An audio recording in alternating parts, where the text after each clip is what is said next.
What do you typically tell folks? Kelvin, you want to start? Or you want me to? Yeah, and I'll start. So for that first group, and I've got someone a member of my family who's kind of in that boat right now, right? Looking to trade in their hybrid SUV and go, all into EVs. So best advice is, do your homework, understand range is king, and but also understand that if you really want to drive your car somewhere, you really have to look at the charging experience. And right now, the supercharger network is second to none. And Yeah. so, yeah, there's other manufacturers that sign on to partner with Tesla to leverage the supercharger network, but none of the charging equipment will be installed into the cars until 2025 at the earliest. So if you're really looking at buying an EV now or leasing and you want to actually take it on a road trip somewhere, you really have to look at Tesla as your only choice. So that's my one shout out there. In terms of the second group, it's just understanding that you're part of this adventure. Like you said, Dan, earlier in this podcast, this is probably a once in a lifetime, once in a generation transition right now that we're going through. It's a really, really exciting time. And to join the community and to participate in this unique transition that we're in right now. And so there's other like-minded people just like you if you just bought an EV or a Tesla, and to sign up with a local community, a local club, because it's a lot of fun to just talk and meet with other people. I've met a lot of lifelong friends who I wouldn't have met otherwise if I had not signed up with the Tesla Owners Club. Stop talking about me, man. Yeah.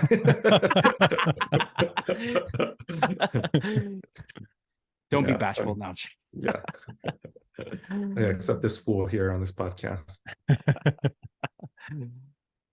How about you, John? Yeah, I would double down on pretty much everything Kelvin said. I think probably the things that I would add is just getting involved in the community.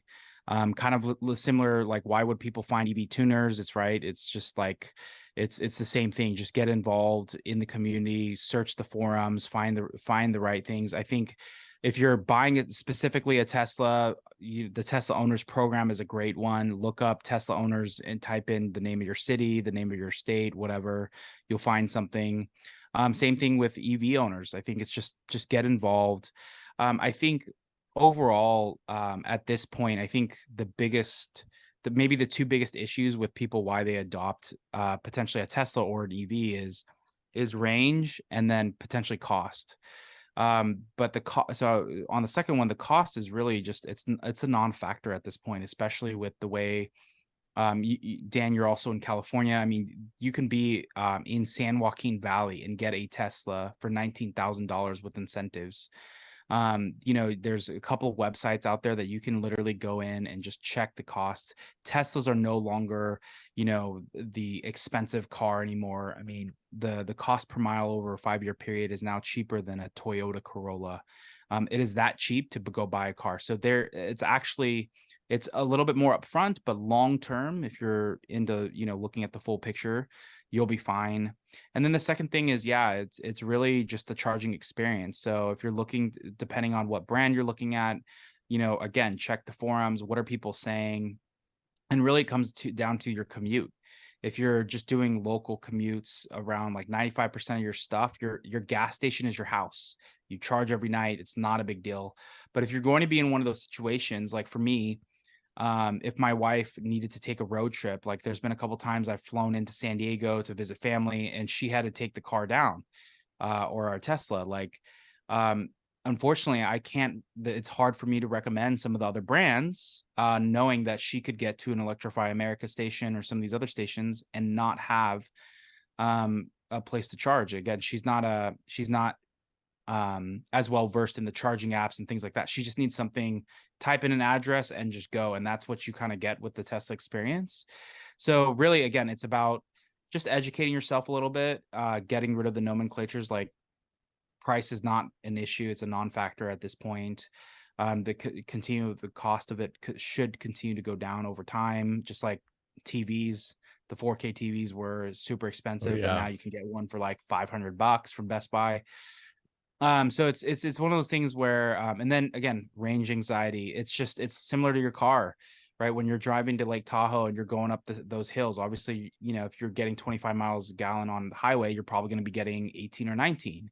It's all the same thing, right? It's just about getting familiar with your car, and getting familiar with what it says, because even sometimes I actually don't listen to the supercharger where it's telling me to stop, because I know at what percent what my car can do. Like Kelvin and I, we drove back up from Tesla Corsa and I got into Bakersfield with 2 miles, and it was telling me to stop at Kettleman City before charge for like 5 minutes, but I knew it could make it.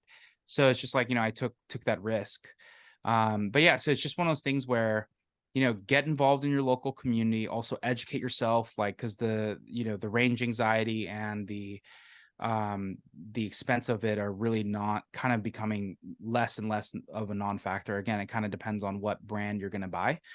But there's never been a better time to buy an EV. It's really exciting for what these cars are going to do. So get out there and have fun. And there's lots of opportunities Yeah, to and do track so. your car too. Heck yeah. Modify it. Doesn't matter what you brought. Exactly. Thank you both, gentlemen, so much for taking the time. I learned a ton. It's great connecting with you, and we'll talk again soon. All right. Thanks for having us. Yeah, it was fun.